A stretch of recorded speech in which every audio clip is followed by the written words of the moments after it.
Yan, ito pa rin yung isang sinasabi ko sa inyo na shadow.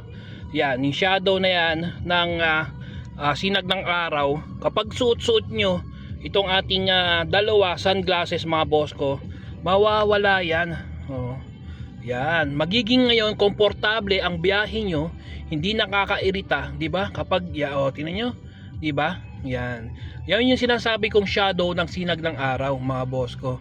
Alright? Yan. Yun ang babayaran natin dito, mga boss ko.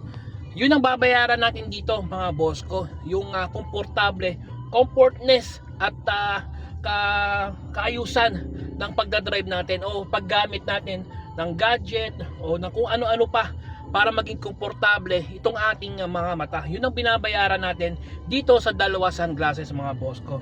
Kaya sa lahat po ng gustong mag-check out na to at maranasan yung ganoong komportable sa pagdadrive o kung saan pa man nating ginagamit, kailangan gamitin itong sunglasses dahil magsasummer na, mga boss ko, at masakit na sa mata yung liwanag ng mga ilaw, ng liwanag ng araw, mga boss ko. Nandyan yan sa ating yellow basket. Check out yun ng mga boss ko. Ride safe and see you on my next video. Salamat!